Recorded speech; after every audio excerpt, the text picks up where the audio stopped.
Good evening, everyone, and welcome to our second Royal College of Pathologists book club.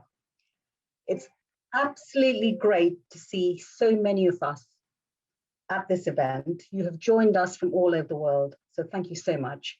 And we have many participants from many different backgrounds. We've got clinicians, scientists, nurses, students, members of the public. It is fantastic that you've taken the time to join us today, and I hope that it's an enjoyable evening for all of us. So today we're going to be chatting about a really great book. It's called Nine Pints, and the UK version, the subtext is this journey through the mysterious, miraculous world of blood. You may have versions from other countries. So for example, the US version, the subtext may be a journey through the money, medicine, and mysteries of blood. All of these subtexts are very appropriate for the book. So let me start off by introducing myself. I'm Shubha Allard. I'm a haematologist at NHS Blood and Transplant, which is the National Blood Service in England.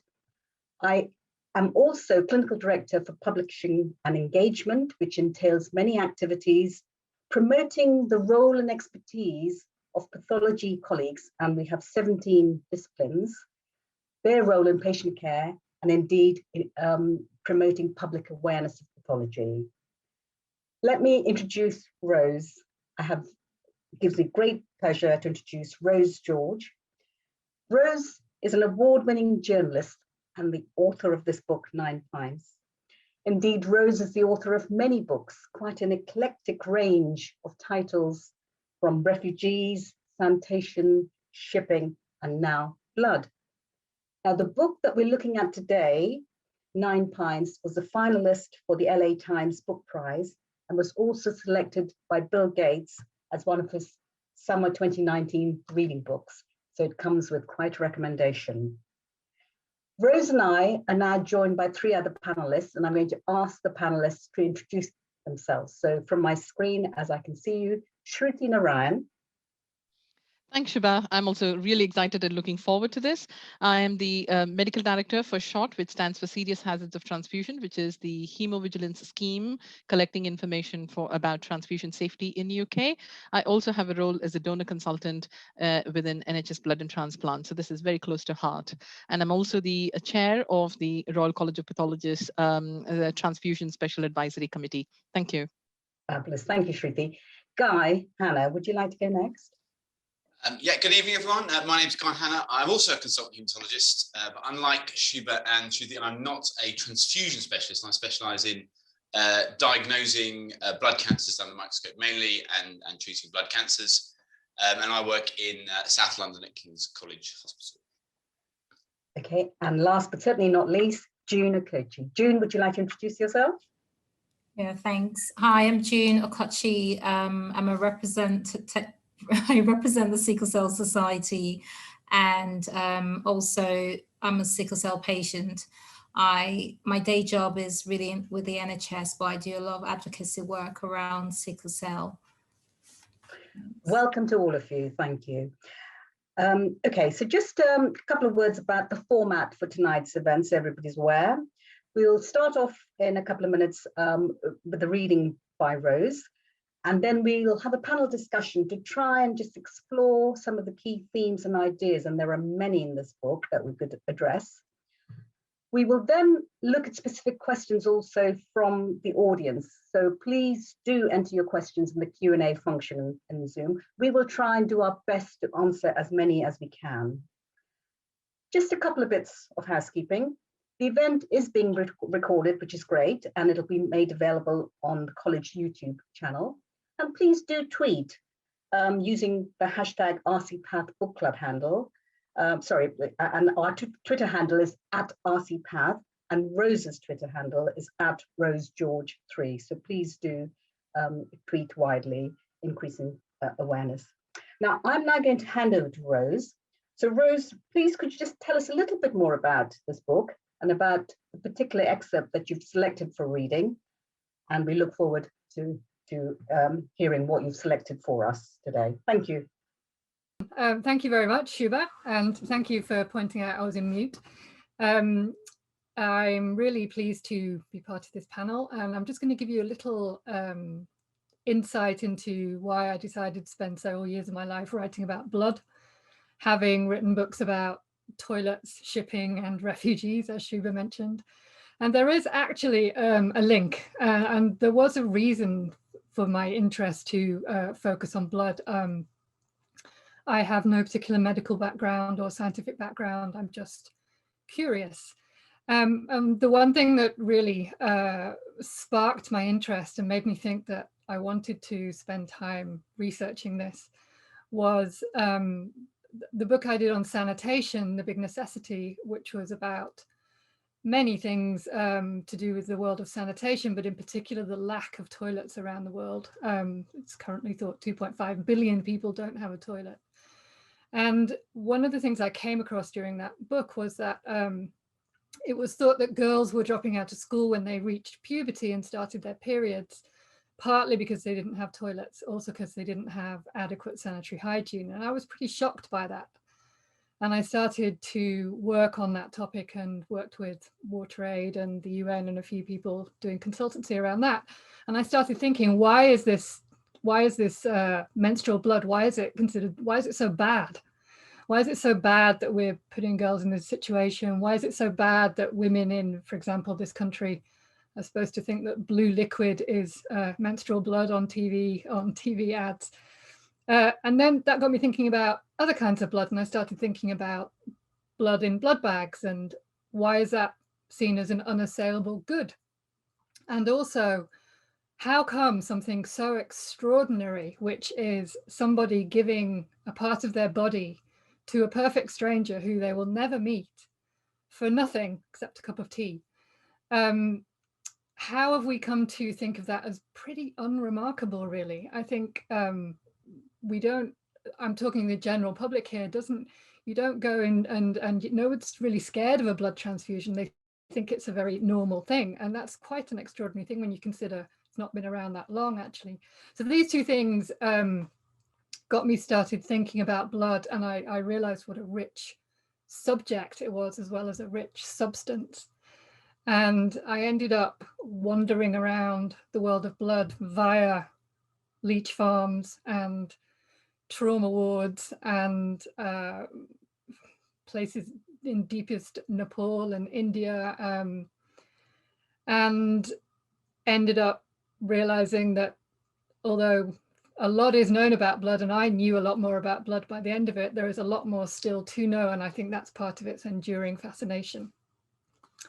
So I'm going to read you an extract. It's from the opening of Nine Pints, and the book is called Nine Pints, partly as a nod to another book of mine, which is called 90% of Everything, but also because I guessed that I probably had about 9 pints, and a haematologist said that he'd seen me on a video and he agreed with that. So I took that as scientific approval. So there are 9 chapters, 9 pints, and I'm going to start with number 1, my pint. There is a TV, but I watch my blood. It travels from a needle stuck in the crook of my right elbow, the arm with better veins, into a tube, down into the clear bag that is being hugged by a cradle that rocks then jerks, agitating its contents, stopping the clotting.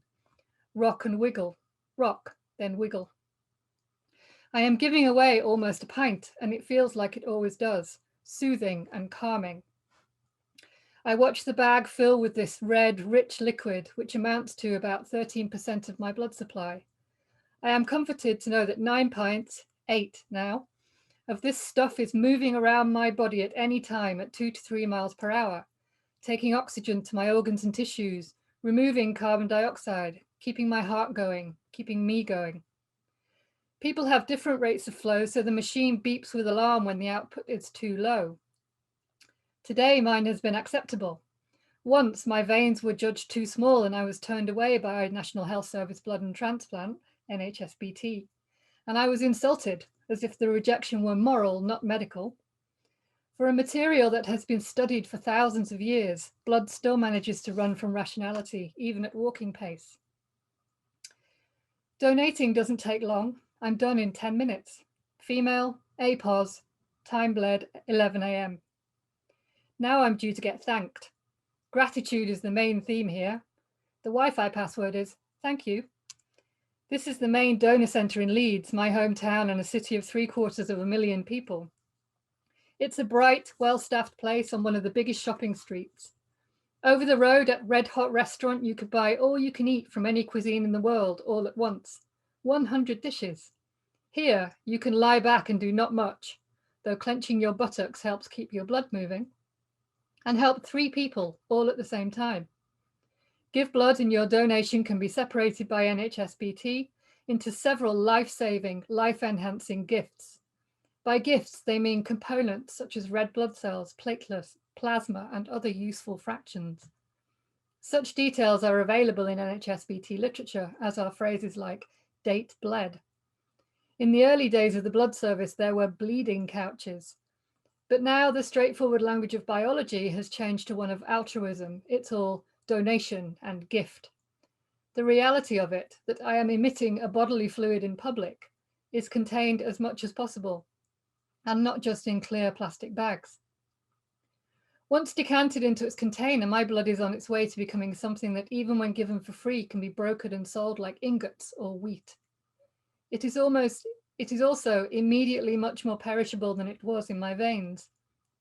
Even when mixed with the storage medium, red blood cells have an official shelf life of between 35 and 49 days, according to local laws. They last longer than milk, but not as long as cheese. This fragile but powerful substance can become a medicine, a lifesaver, and a commodity that is dearer than oil. Yet I give my blood freely because I know that my body will soon replace it, and other people need it. I want nothing in return, but a mint biscuit, a cup of tea, and a sticker that reads, "Be nice to me, I gave blood today." Every 3 seconds, somewhere in the world, a person receives a stranger's blood. Globally, 13,282 centres in 176 countries collect 110 million donations. The US transfuses 6 million units of blood annually, the UK about 2.5 million. All this blood is given to people when they have cancer or anemia or when they give birth. It can assist equally in trauma or chronic disease. Some accident victims can receive 60 units of blood or more. A liver transplant patient can use 100 or several bodies full. A newborn can be saved with a teaspoonful. Read about the modern use of blood, and the word precious or special will appear alongside healthcare resource. Economists call the sale of organs and body parts a repugnant market. The movement of blood, a body part after all, between people is a procedure common enough to be banal, unquestioned, and not thought repugnant. But it is wondrous still. It is as wondrous as blood. Perhaps Hollywood describes blood best. In 1957, Frank Capra made a film for television. It was part of a series of educational films sponsored by Bell Laboratories. The year before, Capra had made The Strange Case of the Cosmic Rays, using puppets of Dostoevsky and Dickens. In that context, his next film was perhaps normal. It was an extraordinary, partly animated portrayal of how blood moves around the body and what it does. Its star, a muscular cartoon He-Man, who, like the film, was named Hemo the Magnificent. He was blood and he was magnificent, with an attitude to match his muscles. "You men in white coats," Hemo said with disdain to the 2 human actors playing Dr. Research and Mr. Fiction Writer, as Hemo stands surrounded by forest creatures. "You are not fit to tell my story.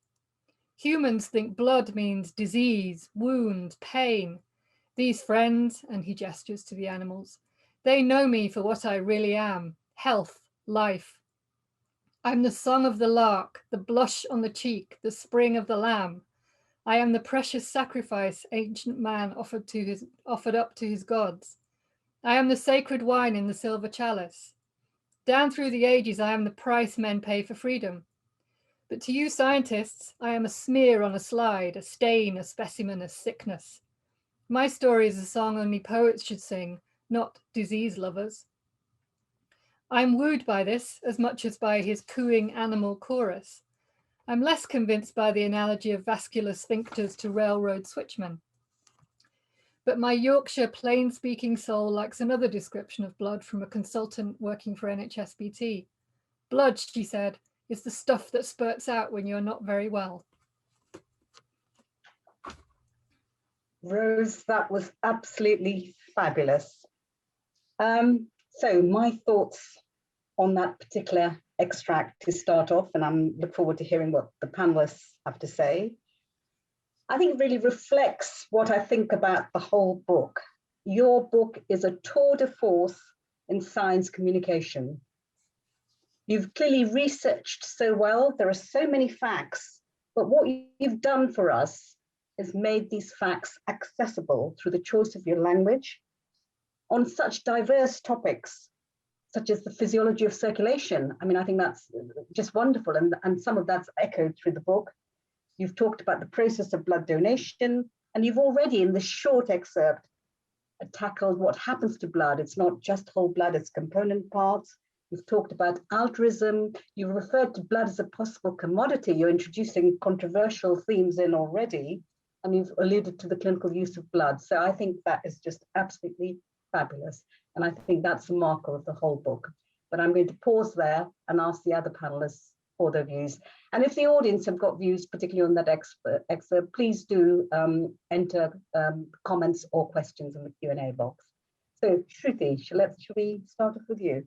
Yeah, absolutely fascinating, Shubha. Thank you. And I think thanks, Rose, for reading that. And I think listening has even a greater impact than when I was actually reading it myself. And I think to me, it was actually, how you have taken such a complex issue and made it actually so easily readable and being able to be assimilating that. So it's like kind of the confluence of the science, the history, the culture, everything coming together, and then us getting a flavor of that from different corners of the world.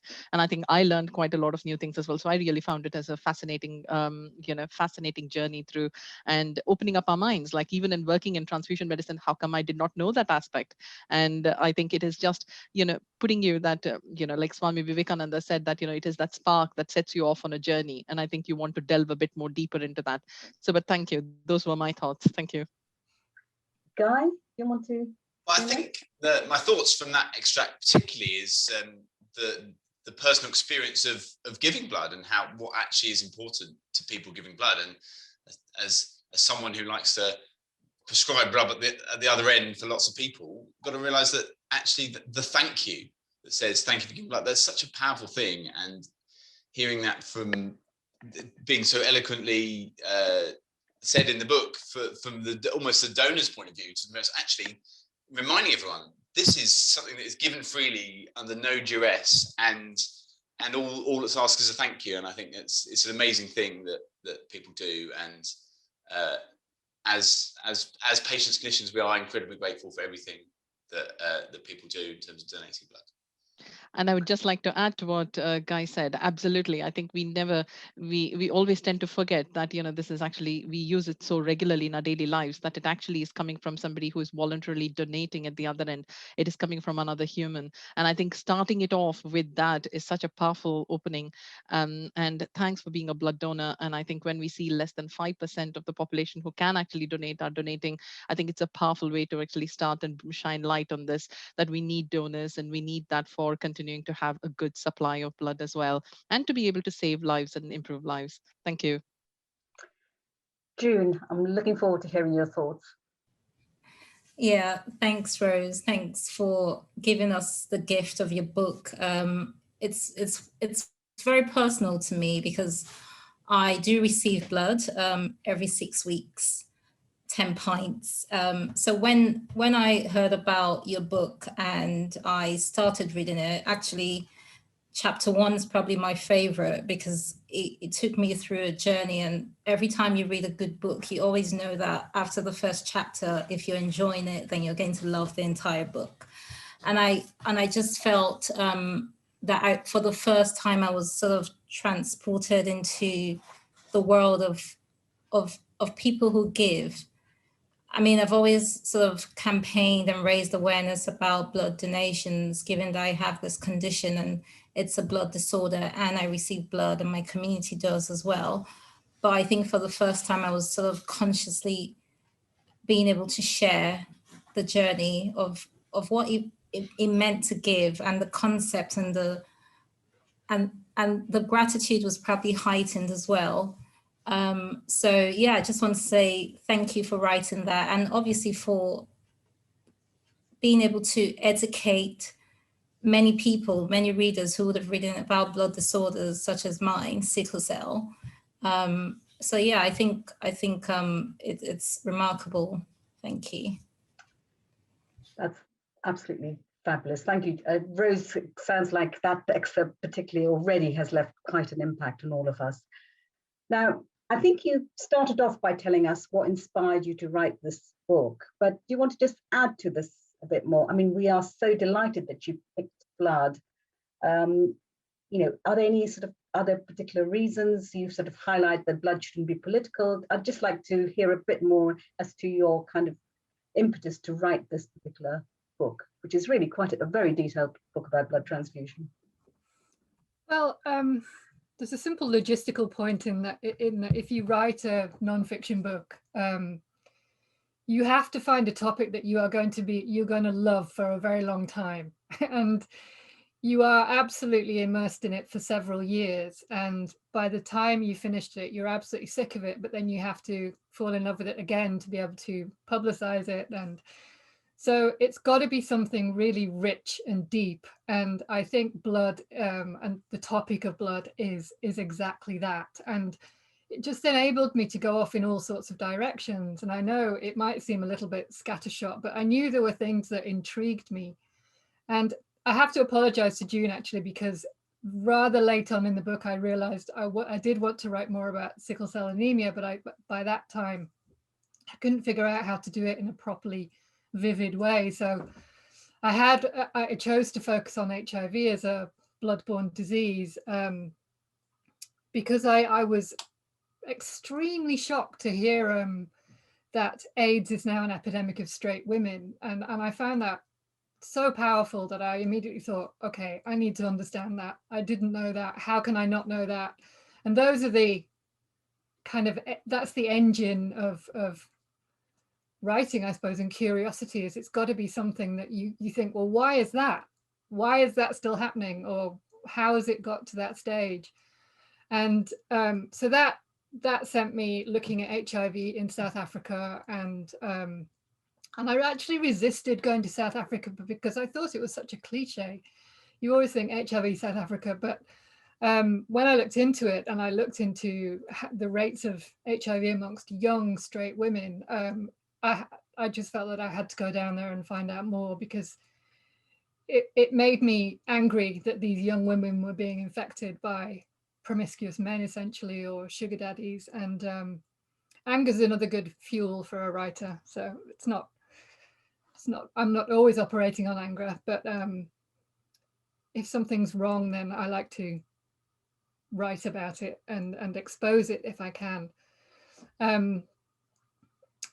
The leeches are kind of harder to explain. So I can't remember how I got fascinated by leeches. I think I was just reading about them, and I think I liked the leeching because it to me, it symbolized something that I think is true of blood as well, but I'm happy to discuss this, is that it's both ancient and modern. So leeching, most people think leeches and leeching are old and medieval and barbaric, but they're not. They're still used in cutting edge surgery. So I think they really turn expectations on their head, and I really like that about them. And I think, you know, we have perceptions about blood that, you know, in religion and myth, there are perceptions that are old and that are still around, even if they're not particularly helpful, like menstrual taboos and women who are women's rights that are affected simply because they're on their periods. And these are cultural traditions that have grown up and yet are still going on in some countries. And so that's a very long answer to your question, Shubha. That's absolutely fabulous. Thank you, Rose. And certainly some of, I will not quite say anger, but certainly some of your sentiment, I think, does come across in the book. Just, it's, you know, and you're absolutely, you know, so I think that's really persuasive and really explains why you've tackled some of these really taboo topics. I'm going to turn to the panelists. Rose has sort of highlighted some of the particular aspects that she's focused on, but while you read the book, it's clearly Rose has presented us with a lot of really interesting facts. I mean, that's something that's really quite amazing about the book. What were you most surprised about in relation to the facts and figures, and what did you learn? Was there anything particular that you'd want to focus on? June, I'm going to start off with you. Oh, there was so much actually. I've learned so much. But I think for me, what I found really fascinating is the global view and Rose's the way she's captured literally the entire globe and the context in which they actually understand blood, whether it's receiving, giving, and some of the stats as well around infection, which was quite shocking, but also just the role in prehistoric days and even in war as well. There were just, I mean, it was just a series of different facts and figures I couldn't have known if I didn't read the book. So yeah, but also chapter 4 was quite emotional as well. Just picking on what Rose said earlier and just trying to understand some of the socioeconomic nuances that actually affect behavior and lead to those sort of, you know, broken down systems and the health risks involved in that sort of community, especially in South Africa. I thought it was quite grappling actually, and yeah, I wouldn't. There's so much I probably wouldn't have learned if I didn't read the book. But yeah, so many facts and figures I can't even talk about them. Yeah.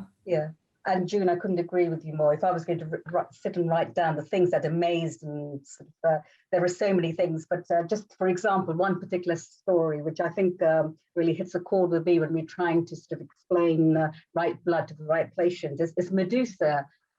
So Rose, thank you for letting us know that Medusa had two sides of the circulation. The right side, I think if you got blood, it killed you, then the other side or vice versa. The right side healed, the left side killed you. And you know, that encapsulates the story of transfusion. Get it right and it's great, you live, and get it wrong and you can be completely unwell. So I thought it was a wonderful, wonderful imagery there. So Guy, what sort of really hit you about that? What amazing facts sort of really stick with you, which you hadn't really known or thought about before? Talk about the things that had to be locally. Guy, your mic has gone a bit funny. Let's see. Sorry. No, tell you what, we'll let you hopefully work on that. Great, Guy, I'm going to hand over to Shruti while you work on your mic. Yeah, that's. We'll try you again in a minute. Shruti. Yeah, thank you, Shubha. I think similarly, I found it really fascinating, yet also difficult to pick out one particular thing that I can say. But it is also, I think, close to my heart is also the highlighting the geographical variation with respect to the blood donation, as well as the availability of safe transfusions around the world. And I think that really, even in this century, in this day and age, you know, where people are not able to get that safe blood, and even, you know, contrasting, originally I'm from India, and then when you see the, you know, the donation there is a family replacement donor, and you don't have the voluntary donations. So I think those were the things, you know, telling the stories from the different cultural background and giving us that reality prospect that you know, wake up and then see how it is elsewhere in the world. And again, here, that makes us actually appreciate, when we look back at our history, the journey that we have actually come through, you know, how the blood service was actually set up, how we have actually emulated it from the other countries. To me, it was actually really fascinating. It's almost like, you know, makes you, you know, are you treasuring what we have? How can we make it actually better? How can we spread the word? And does everybody understand what is actually, you know, what is the current setup that we have? So I think, yeah, these were the key aspects that actually I loved about it. So Guy, I hope you've come out of Dalek mode. I've turned it off and on again. Has that helped? Fabulous. Fine. So I guess I'm going to take the opposite tack to June and talk about what I remember the facts locally. Because I work in South London, I work in Camberwell. I did not know that's where the National Blood Service was founded, and there's an award about 20 yards away from me called Oliver Ward, named after Percy Oliver, who sets it up. So I was like, oh, that was brilliant. I now know that. And also that I think, that having done a little bit extra research, that the South West London depot for blood during the war is about 200 yards away from my house and where I go to vote. So I just thought those little local snippets, I was like, oh, that was really nice sort of personal touch that I quite liked when I read a few bits. Fabulous. Yeah, my friend Molly is from South London and she lived in Peckham, and she's a big fan of Percy Oliver, and she does a park run every week, and she has taken to calling it the Percy Oliver Park Run. So there you go. Fantastic. Great. So the next question I'm just going to sort of put to the panel is our medical professionals. As medical professionals yourselves, what do you think about the way that scientists and medical professionals have been portrayed in this book? So, I mean, certainly, you know, from my perspective, I thought it was fantastic, as you've alluded to already, the historical portrayal of the present day, which is hugely informative, actually. I mean, we all know snippets of it, but to follow it in a logical fashion, right from the first experimental blood transfusions, you know, the animal, human, etc., to you know, the sort of some of the disasters, how blood went out of vogue, the First World War, the Second World War. I think it was just a fantastic sort of history of transfusion. And I think the thing that came across to me was a huge number of people trying to do their best under very difficult circumstances, living with the constraints of the times, or but trying to adapt as best they can. And we'll hopefully just pick up some of these personalities in a minute, but I'm going to hand over. Shruti, what do you think about the portrayal of scientists and medical professionals in Rose's book? I agree with your comments, Shubha. I think Rose has, spent so much time actually exploring and then researching into it, and it is actually really evident. And I see that, the approach from a very human angle as well. So that is what is actually making it, providing the context, and it is making us a immersive, riveting read, but also in a very simple language as well. So I think, the way it is portrayed, this is going to be such a complex topic to be including everybody and approaching everybody, but you have done a great roundup of all the key individuals, whether it is from research, whether it is from a professional background or from a patient perspective. I think I really like the way it was portrayed. Thank you. Guy? So yeah, I guess I'm well aware this is a work of non-fiction, but every good book needs its heroes and villains, and there are heroes and villains aplenty in this book, both non-medical and medical. Good examples of some of the villains that you met actually. The guy who is trying to, in my opinion, villain, shall we say, the guy who's trying to sell young people's plasma on the market and trying to show that this was a good idea. I'm not sure I liked him very much. And the people who set up the new, I can't remember the terminology, the pay for Canadian plasma donation service, and thinking that world of plasma donations over the other side of the Atlantic is a dark and murky one. So there's some good villains there, and some great heroes. I mean, the chapter about Percy Oliver, but Janet Vaughan, who was an amazing woman. I defy anyone to read about her and not be completely inspired. And then some other heroes closer to home. I know you mentioned an amazing trauma surgeon at the Royal London, and I've met him, and he is an amazing guy. So I think there's some great people and some good people that you want to frown at their approach to medicine and science as well. June, what is your perception about how medics and scientists come across? Is it sort of largely positive or some negatives, as Guy alluded to? What are your views about how Rose has portrayed them? I think it's mixed. It's probably a mixed view. I'm not a clinician, obviously, so I wouldn't be able to comment. But yeah, I think it was a hybrid of different perspectives, really. Yeah, but I think what was also rich about Nine Pints was the science behind blood, basically. I thought that was very enriching from a layperson's perspective, and just learning more about some of the clinical aspects of some of these conditions, and yeah, I thought that was quite enriching in a way. Yeah. Yes. Actually, one thing I would like to add, I mean, I fully agree. Janet Vaughan, gosh, what a heroine. Just, where she started off, she was born in 1899. And as Rose has highlighted, when her headmistress initially apparently told her she was too stupid to be educated, tried to get to Oxford at least 3 times, and didn't manage to get there. It sounds like Rose, with the help of her mother. Initially started with, I love this, a little ladylike botany. And she studied at a time when women were allowed to study in Oxford, but they weren't allowed to graduate. But I think that did change. And Janet emerged with a first-class degree in medical sciences, and then went on to become a physician. And then, amazing achievements in terms of her achievements in trying to think about the causes of anemia. So at the time, anemia, believe it or not, wow, I mean, we're looking with with eyes of history looking backwards, treated with arsenic, and Janet treating anemia with liver extract. And there's a wonderful association here, Rose, where she knew Virginia Woolf. So she borrowed Virginia Woolf's mincer to make liver extract, which I think is amazing. And then during the war, she obviously, understanding the kind of impact on, I think it's radioactivity on bone marrow, associations with the Hammersmith Hospital. And she was actually, and then of course, in the Second World War, setting up the systematic blood service, a huge, huge achievement. And she indeed was recognized and became a dame.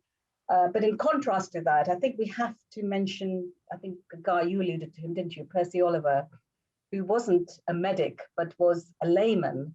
And Rose, I'd love to hear your views about it, because I think you're quite sympathetic to Percy Oliver in his book. I mean, all of us on the call in relation to transfusion, we know about Percy as setting up the founder of the voluntary blood donor panel. He was a layman, he worked for the council, and it's a very emotive statement, but you feel that he was sort of fighting against everything else around him, and then he died exhausted in 1944. He has got a blue plaque where he lives, but he doesn't really get as much recognition as he should have done, maybe. So Rose, do you think Percy Oliver's really been hard done by? Actually, no. I actually think Janet Vaughan has been more hard done by. Okay. At least Janet Vaughan's contribution to the modern blood supply, I actually think is not as heralded as it should be. And I think, Percy Oliver has a whole hospital ward and a blue plaque, and there's a picture of him in blood donor centres. Apparently, I've never seen it. Yeah. But Janet Vaughan, yes, she was a dame, but I think that was essentially because she was principal of Somerville College, Oxford. And if you just read the report of the Medical Research Council at the end of the Second World War, when Janet Vaughan had been absolutely instrumental in getting people together, trying to plan a massive blood supply, when in 1938, there were precisely 8 pints in London in storage. And it was Janet who was the absolute bulldozer through the system. And yet she got absolutely no credit in this Medical Research Council report of how the blood supply was set up, which apparently had been in the minds of many medical men. So, and she was, you talked about her early career, and she had enormous obstacles, even though she was very well connected. Virginia Woolf was actually her cousin, but she had to face enormous sexism in particularly working in a hospital environment. She wasn't allowed to even have lunch with her male colleagues. She had to eat with the secretaries, who were probably more good fun and probably better lunch company. But at one point, she wasn't allowed to talk to her own patients. She had to send a letter that would be delivered by a male colleague. And when she had the idea to set up the blood supply, her superior, excuse me, instead of saying, that's a really good idea. Yes, obviously in a war where we're going to have lots of trauma and we're going to need blood, he said she was a very naughty little girl. And I mean, I'm sorry, I do absolutely. I'm very fond of Percy Lane Oliver as well, because he was an extraordinary man. He was also kind of fighting the medical establishment, and they were quite snooty to him. And he forged ahead. But I think I have a bit of a soft spot for Janet Vaughan. And really just following on from that, Rose, so the college indeed has a Percy Oliver Award recognising contributions to transfusion medicine. So maybe we should be lobbying for the Janet Vaughan Award. So maybe that's something that we'll possibly think about. So Janet Vaughan does have a building, I suppose, at Somerville College, Oxford, because that's where I stayed in my first year. Absolutely. And her legacy at Somerville College indeed is amazing. Okay, so well, no, thank you. And in relation to heroes, I guess just slightly changing tack here, the person that, this isn't sort of medical or scientist, but moving on with Percy Oliver, another layman, and this is completely shifting tack and topic, is our lovely gentleman, Arunchalam Muruganathan, who recognized sort of the challenges of women facing a very much a physiological event in every female's lives, menstruation, and what his achievements were. I think that's actually deserves quite a bit of time within your book chapter. And I think he's had a whole film made. So those who are listening who've not read the book, please do. But this particular gentleman, recognizing the challenges that women faced, and maybe we'll get Rose to summarize some of these, the facts that she's put in the book. But so Rose, do you want to set the scene here, and then we can maybe just highlight the achievements of this very interesting character who's got a whole, I don't think it's a Bollywood film, but it is a really good film all about him. So no, there is actually now a Bollywood film about him as well. So there's the Menstrual Man documentary, and there is Padman, the Bollywood film. So Muruga is the shortened version of his rather long Tamil name, and he is an extraordinary figure. He was pretty uneducated, left school at 14. He was a machinist. He had an arranged marriage. He was very happy. And one day his wife came home, and one day he came home and his wife was in the kitchen, and she hid something behind her back, and he asked her what it was, and it turns out it was her dirty menstrual cloth. So around the world, millions of women use cloth as a sort of makeshift sanitary pad, and there's nothing wrong with that as long as you can clean it and dry it quite safely and openly. But because of menstrual taboos, because women around the world, including me growing up in this enlightened country, have been taught to hide tampons and sanitary pads, and so to cut a long story short, Muruga thought, why can't she afford sanitary pads in the market? And she said, well, we can't afford them. They're out of our price range. And so he set about over the next 12 years devising a machine to make affordable sanitary pads for poorer women, which could be operated by poor women. But the reason that he is a Bollywood film is because he decided to do self-experimentation, let's call it. So he was trying to understand what a sanitary pad was made of, and he couldn't figure it out. So he kind of rigged one up out of cotton. Then he got an old football and he filled it with goat's blood, and he attached a pump so that he could pump goat's blood into this sanitary pad that he wore himself, cycling around this city in Tamil Nadu. And let's remember that Tamil Nadu is quite hot.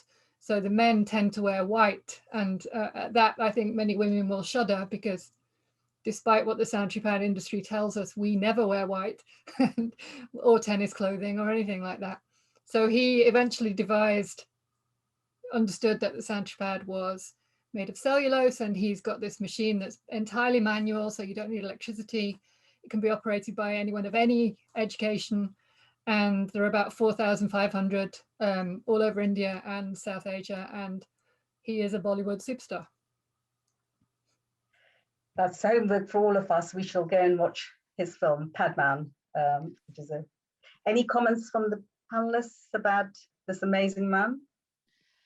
The movie is on Netflix, and also just to actually say this is it's a fascinating story about a person with illustration of the hard work, the perseverance, and dedication towards that. And actually this came at a very personal cost as well, because his family also deserted him, but he just doggedly pursued this and actually came out with a very cost-effective solution to this. And now he spread it out. It is actually not at a personal benefit, but actually then ensuring that the population benefited. And I think that's where I found the journey really fascinating, because he then helped with all the poorest of the states in the northern India. Now the country, the Indian government is also providing this at a sanitary pads at a subsidized rate, but he then moved to actually start supplying it to the other South Asian countries as well. So I think it is a perfect example of that innovation. And if you believe in it, he actually, in his own words, in one of the articles, he had actually said he's a person who works from heart to heart and not brain to brain. So I think despite having a patent, he decided not to actually have an economical advantage, but actually spreading it.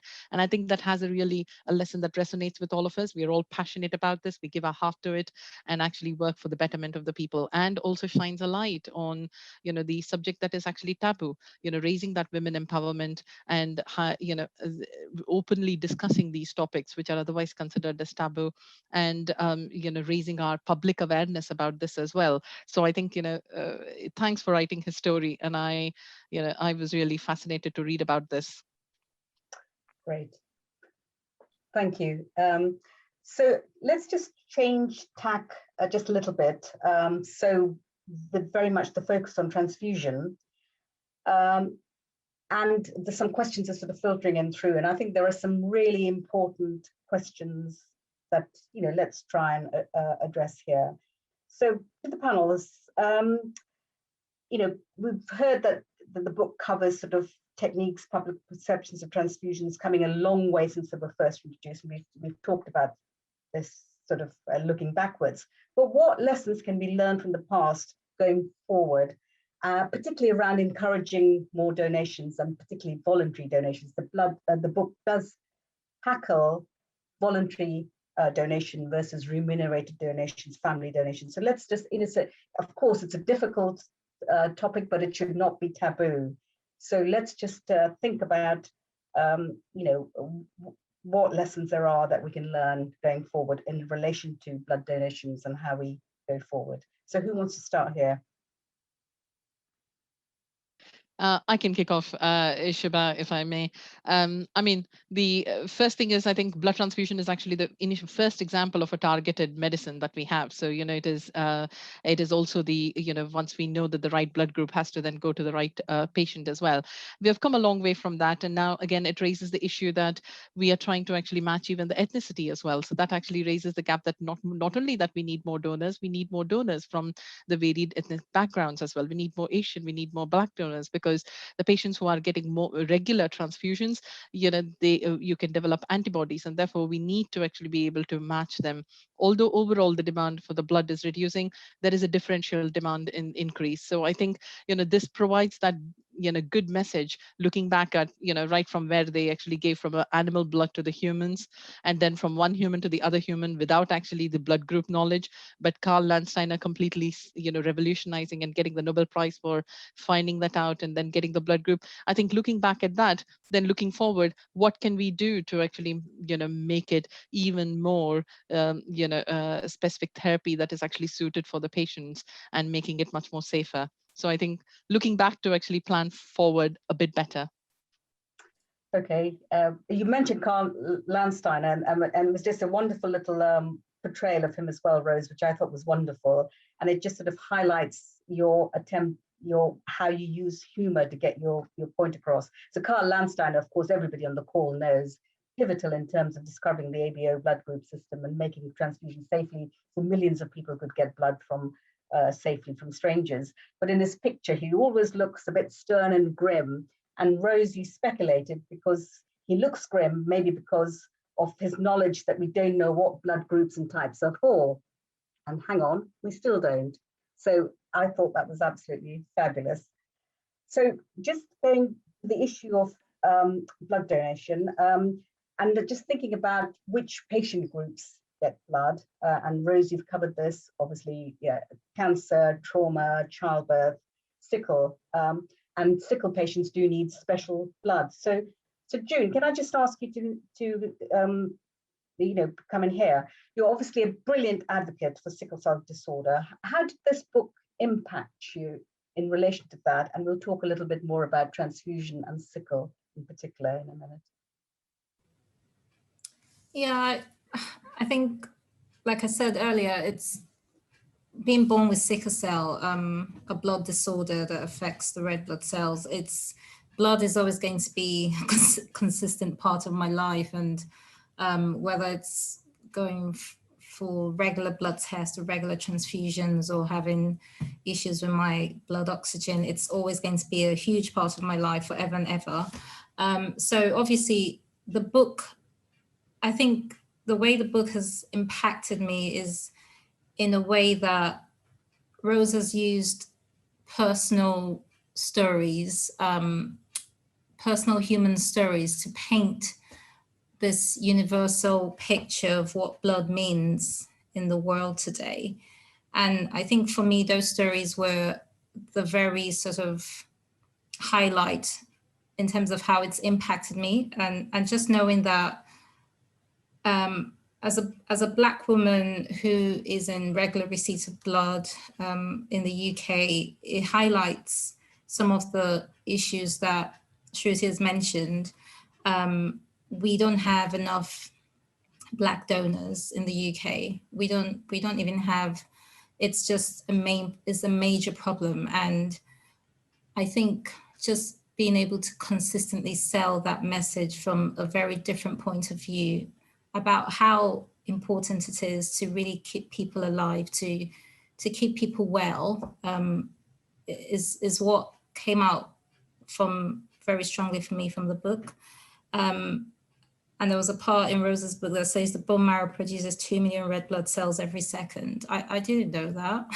A lot of people would want to know that, because people think when they give blood, I'll become sick and unwell, or what's going to happen. People have different perceptions from the religious point of view, and people think it's sort of vampire and Draculas and, just all sorts of things you hear about blood from the Black and Asian community. And I think for me, from a personal perspective, it's just having to personalize people's experiences in a way that sometimes it's not always very what's the word, assertive. But I think, yeah, that was what stood out for me in terms of that personal bit of impact. There's just so much I can say about the book, but yeah. I found a lot of wit and humor as well. There were times I really laughed out loud. But yeah, I think the personal stories was what sort of made it very human in terms of how it impacted me personally. Yeah. We've got a few questions and comments in relation to this. So what are our thoughts on why BAME donors, and I'll ask your views about the term BAME. I mean, it's very well accepted in this country, but is this something we should, what do you think about BAME donors, especially Black donors who refrain from donating? It's a loaded question here, but does anybody want to tackle it? I think that's the main question troubling NHSBT in terms of the donor recruitment at the moment. Isn't it? That's the biggest thing. And I have seen sort of a few adverts actually on TV recently, actually specifically saying, if you're from Black community, we want your blood. And I think it's getting it out into the community and telling people over and over again, like, I'm afraid not all blood is the same. My blood isn't as valuable. It isn't as people from the Black community. So it's just not, because people like June need blood from people of the same ethnicity, and people with sickle cell disease need lots of blood.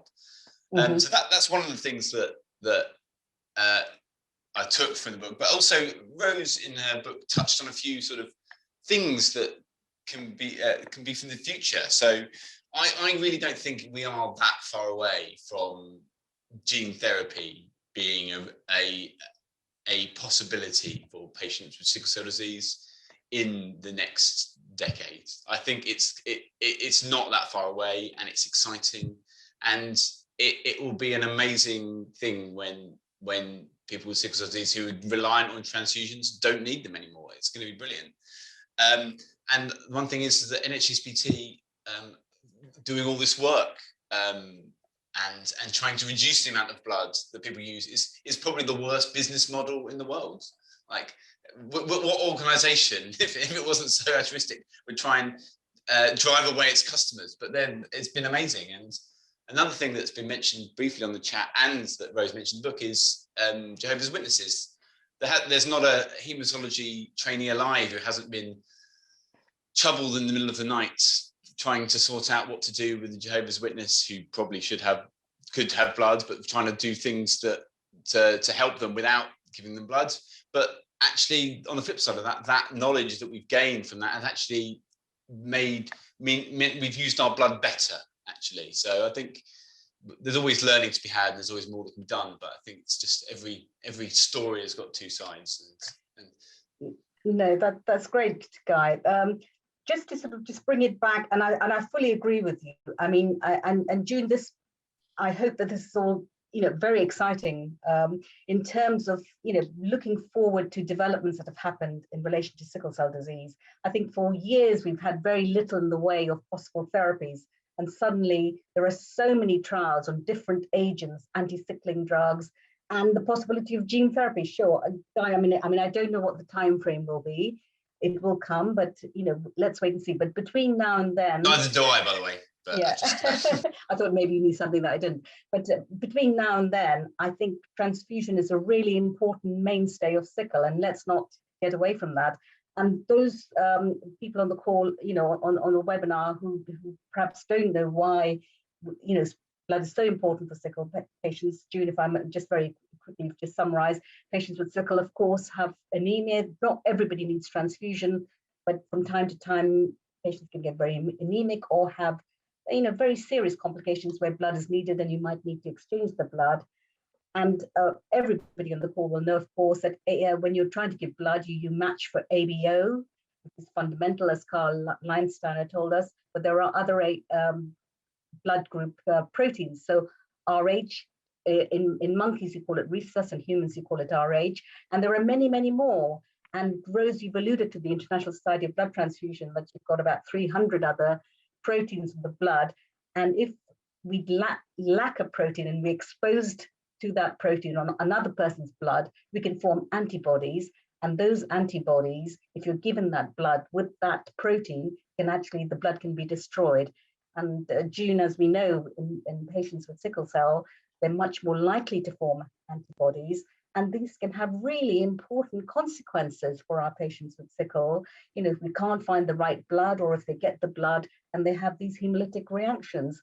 And so, it's really, really important for us to have blood from different ethnic backgrounds who might have the similar antigens, so we can give rare blood if patients have formed antibodies. So, Guy, till we get to, a definitive treatment, blood transfusion and having the right blood for our different patient groups is just so important, isn't it?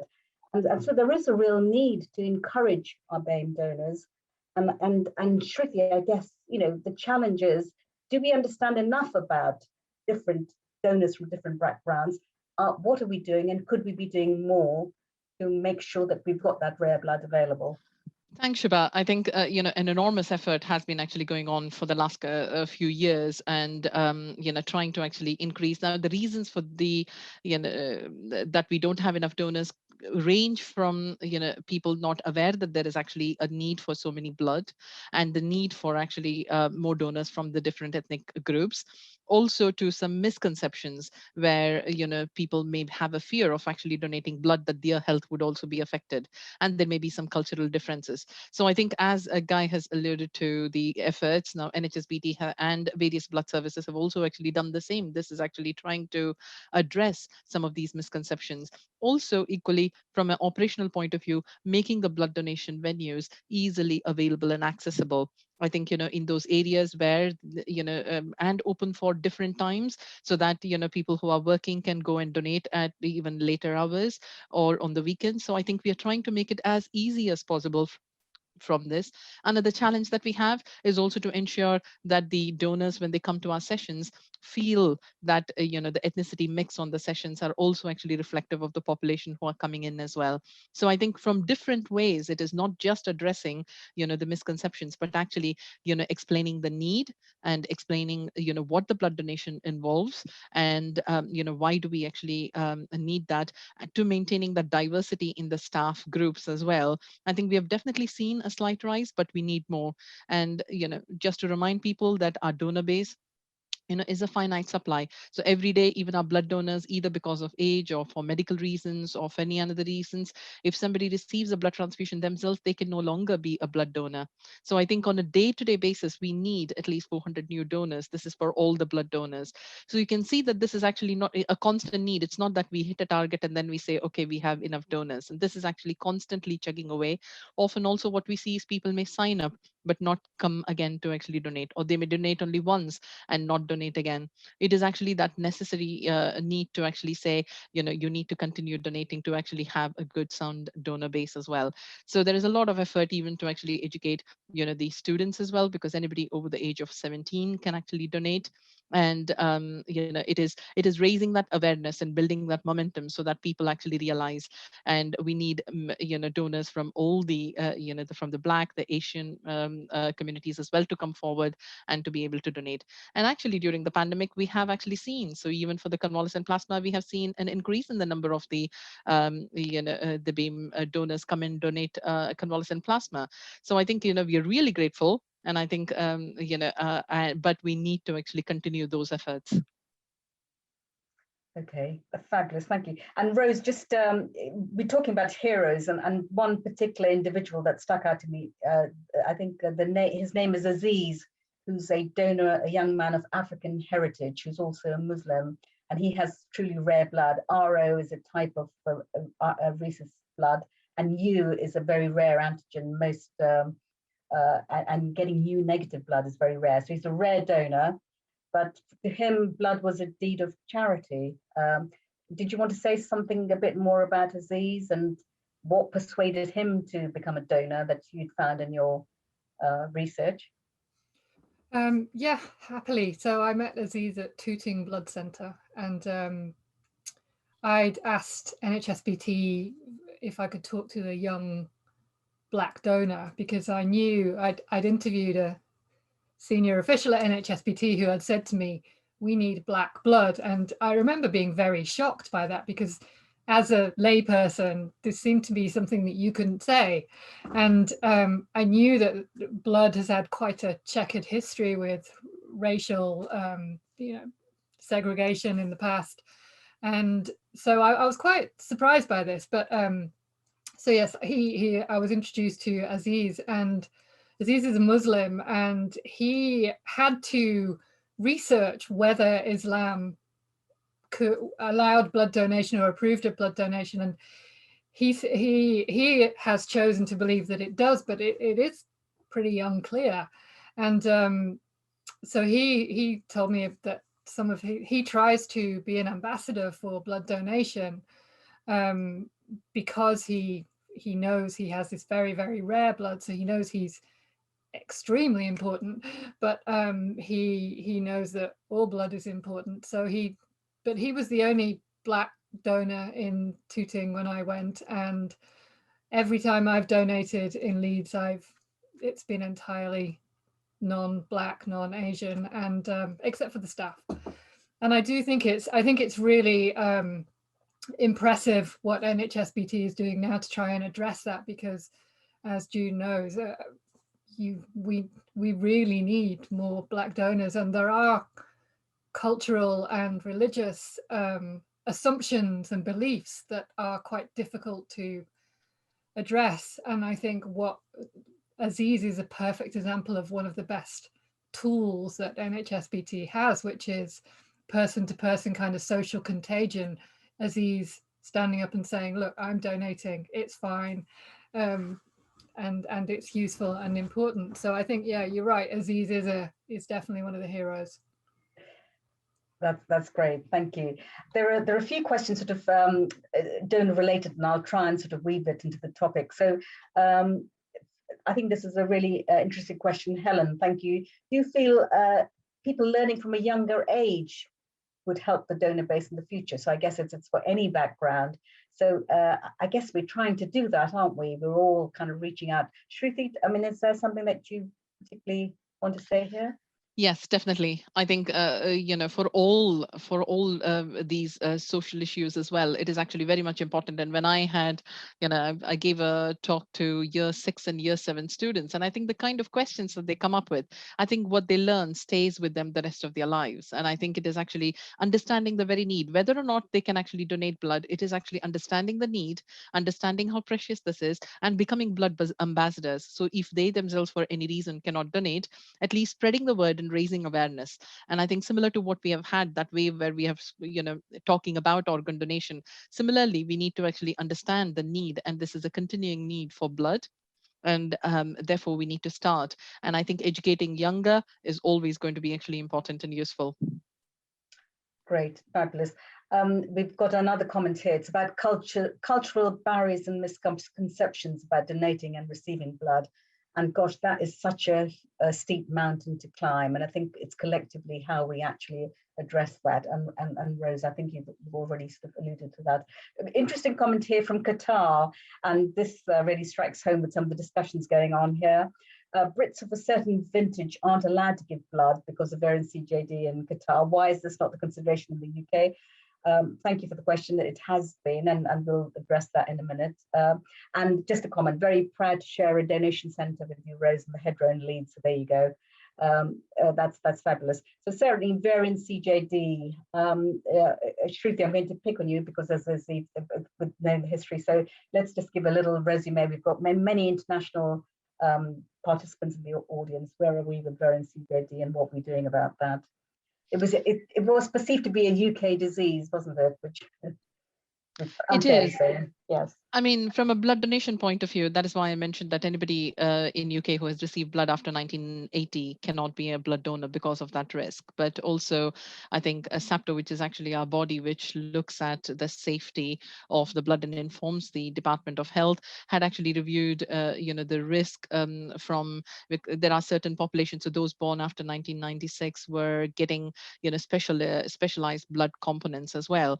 So all of that is actually being reviewed. So I think specifically with this, yes, VCJD is never out of our minds and is always actually reviewed with respect to the safety of the blood, not just VCJD. I think this is more a broader topic about how are you scanning for any of the, microbiological, any infection that can actually be transmitted through blood, even during the COVID as well. So how are you actually keeping an eye on, can this be? So there is an RNA period, can that be coming through the blood as well?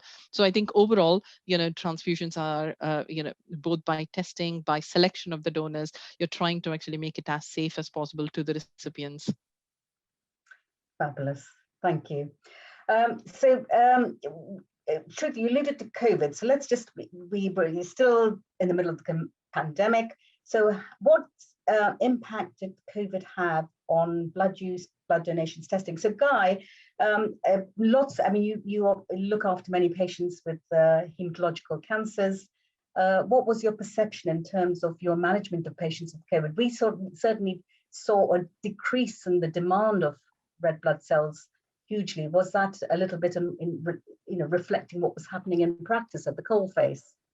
Well, I think generally during COVID, we were doing less work for blood cancer patients. We were delaying treatments for patients. So, and by doing that, by delaying people's chemotherapy and giving them less toxic chemotherapy, you're reducing need for blood transfusions. But I think our attitude to transfusion didn't really change. in my opinion, you shouldn't be giving out blood or blood products willy-nilly anyway. If someone doesn't need red blood cells or platelets, a lot of our patients do, but if you don't need them, you shouldn't be giving them, and we should always be looking to only give what's absolutely necessary, and that hadn't changed in the pandemic. We haven't changed our attitudes to transfusing, as in you only need it when you need it, and if you need it, you need it. But I think the general sort of getting people off the wards into outpatient treatments and doing less toxic treatments will probably have reduced the amount of blood and blood products that are needed by the hematological cancer patients, definitely. Okay, fantastic. And yes, it'll be interesting to see what trends happen as we start to unlock in relation to COVID.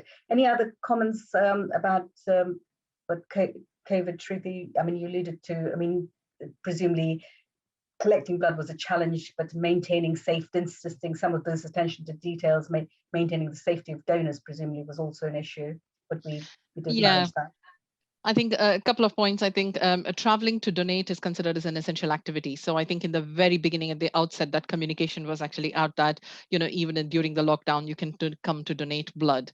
And simultaneously efforts, as you mentioned, both it has to be safe for the staff as well as for the donors coming in. So looking at that distance, maintaining, the 2 meter distance wherever possible, obviously, where you're actually putting a needle in the arm, that may not, how do you keep that safety, wearing a face mask, always looking at the guidance that is coming from the public health. So we have a good microbiology team who actually inform us from an epidemiological perspective and the risk, and the blood supply teams have always been actually striving to put in that triage to make things as safe as possible. Equally, I think the complexity was when we started having the patients in the donors recovering from COVID, then how do you need to ensure that the same safety applies. You're not taking blood or any other component at the cost of the donor safety. So I think, there were lots of things that were coming from right from donor selection to the measures that we are taking. I think, during the lockdowns, the first lockdown, because all the routine activities ceased, there was a dip in the demand for the blood.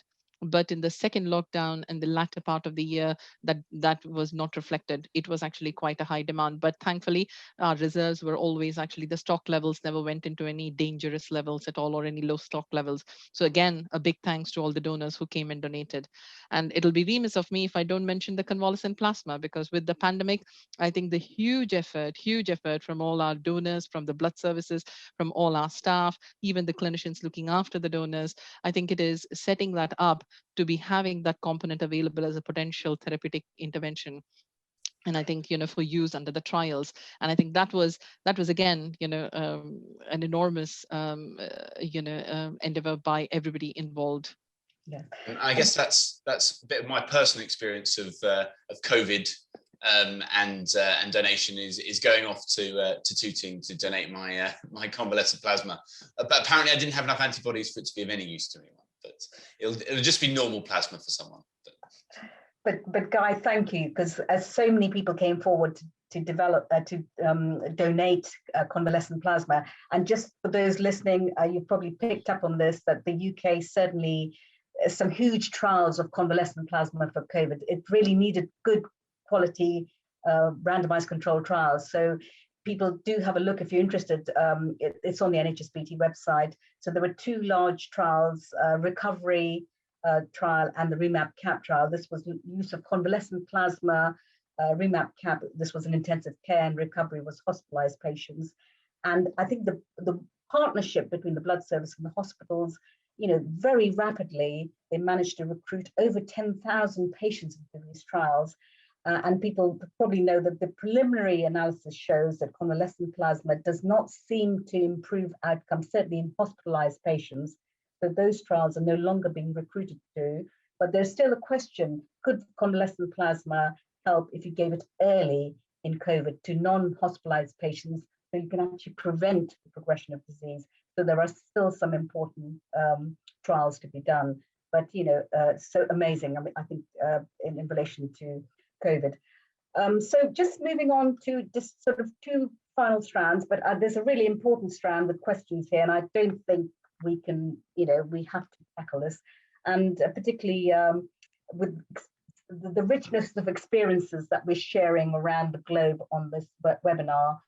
So we have a participant from the Indian Red Cross who's alluding to the troubles of voluntary donors and replacement donors. So Rose, you've researched this quite a bit, haven't you? You actually went to India.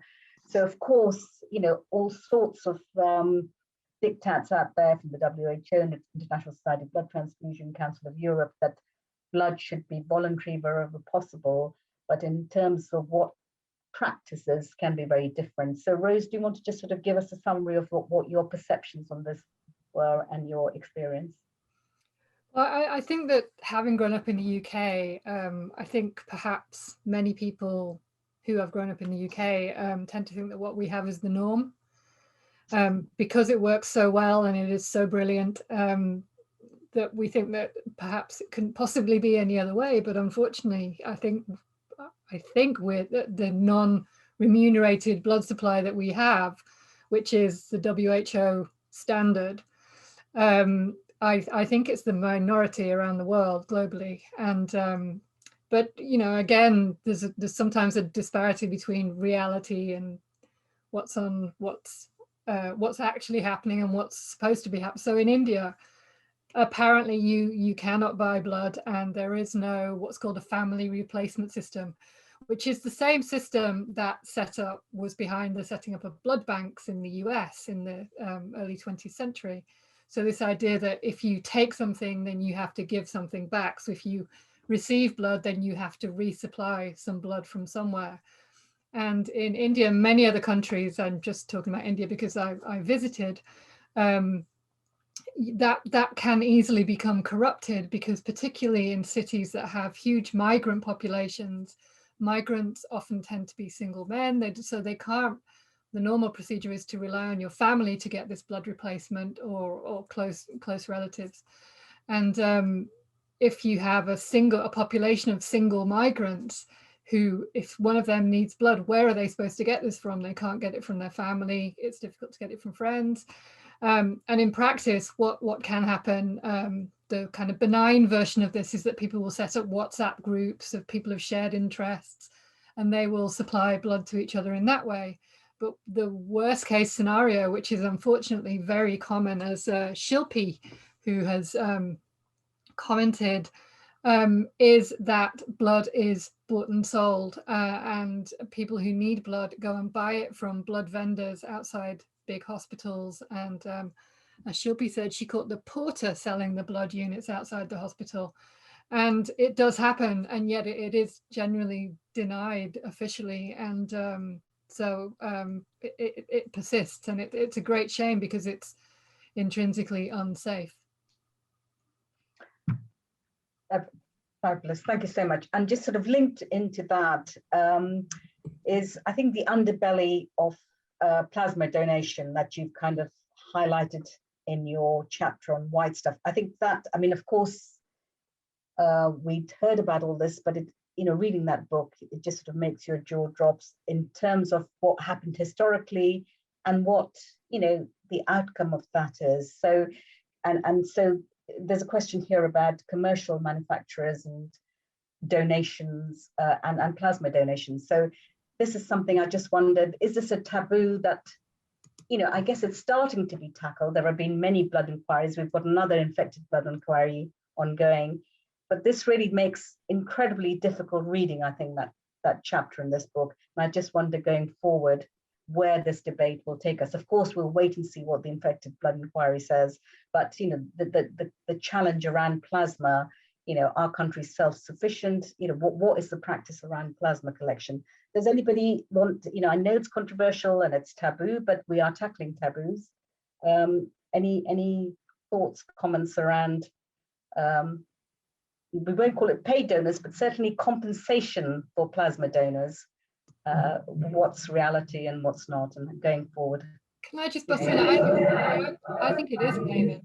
And I think one of the problems and the reason that the plasma industry has become the giant conglomerate that it is in the US, I think, is because there is this slippery language around it. And you know, they talk about plasma donors and plasma donations, but these people are earning like $50 a sale. I was trying to think of a word. And I think if we called it what it was, which is plasma selling, then I think we'd be having very different discussions about it. And in the UK, we luxuriate in this wonderful non-remunerated blood supply, but we buy plasma from the US, which pays its sellers. So there are people who argue that that's fine, that there's no problem selling your plasma, but I have my views. It's probably a bit too late to go into them, but I do think language is really, really important in this. And I wasn't correcting you, Shubha, by any means, but it is something that I had to think about when I was writing this, because it is really striking when you look at all the ads for plasma companies wanting to encourage people to come in and earn money, and they use compensation and gift and donation. They use all the language of the what we think of as blood donation. So it's interesting.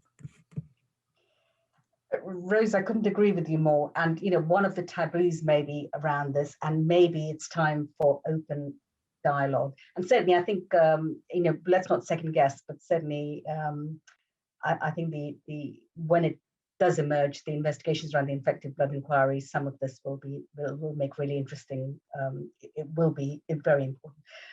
The others on the panelists, I mean, we you know, Rose is quite right. It's quite late in the day or night, but this is a taboo topic, and I just wonder, as Rose has alluded to, you know, maybe more sort of honest and clarity of language will tell it as it is. But I guess one of the problems is that one of the easiest ways to say that these companies don't make money is you won't buy their product. But unfortunately, IVIG is a life-saving product that we use, which saves lives in the UK. It definitely does. And the trouble is there is no alternative yet. And the point is someone needs to come up with a really good alternative to this. And it's a shame that no one has. I think one of the problems the UK has is, go back to the CJD problem. People don't want pooled plasma from people who have been exposed to CJD, which is why, as you alluded to, people born after 1996 were getting plasma that was from non-UK people, because we're worried about people who have been exposed to variant CJD in the food chain exposing people who haven't to variant CJD. So that's the problem we have in the UK, is we've got this other taboo knocking around as well, and it's not something that can be very easily solved when there is let's be honest, a relatively cheap and easily accessible, albeit ethically questionable, source of the products the other side of the pond. thank you. Shruti, yes, go on. No, just to mention to what Guy mentioned, actually SAPTO reviewed this, and going forward, we can actually use the UK plasma for these. So the guidelines are actually out there with the change, but over the course of this year and the next few months, we would be actually looking at how do we actually source. But it comes back to, I think, the point that Rose was actually mentioning about the right language to be actually using, but also is highlighting the social issue, because when you're monetizing something, it is actually where poverty or where you have a wide socioeconomic range, people are going to go for something that would be actually paid. So we have also heard, in some of the countries where going for plasma donation and taking away from a voluntary blood donation. So I think that was one of the comments that came as well. So I think it is a social issue. It is not just one of the isolated topics to actually tackle, handling it in the right way and educating our donors. And like in UK, again, we need to be actually proud that we have 100% voluntary non-remunerated donations going forward. Fabulous, thank you. And just we're coming towards the end of our excellent discussion. Just finishing very much on a positive note, which I think a lot of this has been positive, Rose, but certainly the final chapter, which you said, I think Blood Like Guinness looking forward, is just looking forward to particularly some of the trends that have happened in blood transfusion, certainly the concept of patient blood management. Guy, you alluded to this earlier, that we're sort of questioning, we've come around full circle rather than perception where we were giving blood for all sorts of things. We're looking at an evidence-based approach to transfusion, patient blood management. We're looking at more restrictive transfusion triggers. We're trying to look at alternatives to transfusion, and actually blood usage has decreased remarkably, actually, certainly in the UK and in many other countries, and certainly globally there is a huge interest in patient blood management. Looking forward, of course, I also alluded earlier to other therapies, which may, gene therapy, for example, for sickle, for other conditions as well. Certainly, and the other thing, of course, the Holy Grail, Rose, that you've alluded to, let's think of that positive thought, and this will be of relevance also to patients with sickle cell. It's actually culturing blood from stem cells in a test tube. Isn't that fabulous? And certainly various research teams, including NHS Blood and Transplant, we're able to do that. We're able to culture blood in a test tube, but the challenge, of course, is it's a very small volume. So, for example, if you've got 5 little mils of blood, but remember, Rose, that's not the pint. So, we have to escalate this up before we're able to do that. But if people are interested in this, culturing blood, there will be a trial that should have started, but the pandemic actually delayed it. It's called the RESTORE study, where blood that's actually been cultured and developed from stem cells, there's going to be a trial in humans to see this, how long this blood lasts. So it's called the RESTORE study, and all being well with the pandemic, kind of the unlockdown, hopefully those trials will start towards the latter part of the year. So just some final thoughts. Rose, I'll give you the final word before we finish off. If there was anything particular you want the readers to take away, that's a difficult summary, isn't it? Is there something, a real nugget that you really want readers to take on board as we round up this discussion? There's plenty already, food for thought, but something you want to highlight now. If you can, give blood. That's my nugget. If you can, 96% of the population don't or can't, but if you can, please do. Shruti, a final word, something to take away? The same. First, I would like to thank Rose for writing the book, for generating these discussions and making it a talk point, as well as thank you for being a blood donor. And again, the same message that, please either donate or become blood ambassador, so that you're actually then increasing that awareness and helping us talk about the need as well and do something about it. So thank you. Guy? Rose has given us a little tip to help us, to help her. I'm going to say, go and buy a book. It's actually an excellent read. And I learned a lot reading it. So that's my take-home message. Thank you. I couldn't agree more, Guy. June, your last thoughts? Yeah, same as Rose. Please give blood to all communities, especially from the Black and Asian. A lot of people need your help to stay alive and well. So please give blood. And to just say thank you so much, Rose, for the gift of this book. And yeah, it's been great. And Rose, I'm going to use the last statement in your book. Blood is not done teaching us what it can do. More wonders will come. I look forward to that. So on that note, I'm going to say thank you to Rose in particular, to the panelists for contributing to the discussion. Thank you to the audience for your fantastic questions and thoughts. The college team will be sending around a feedback survey. So we have Tatcha and Penny who've organized this wonderful evening for us. Thank you so much. Do take a couple of minutes to feedback, and you'll be entered in a prize draw, and you could win a £20 national book token, so you can go forth and purchase Rose's other books, which are equally fascinating. We will be having more book clubs, so do keep your eyes peeled for that. And it just leaves me to say thank you to everybody. Rose, Shruti, Guy, June. Thank you all of you, Penny and Thatcher. So stay safe, everybody, and bye-bye for now. Thanks. Bye-bye. Bye. Thanks.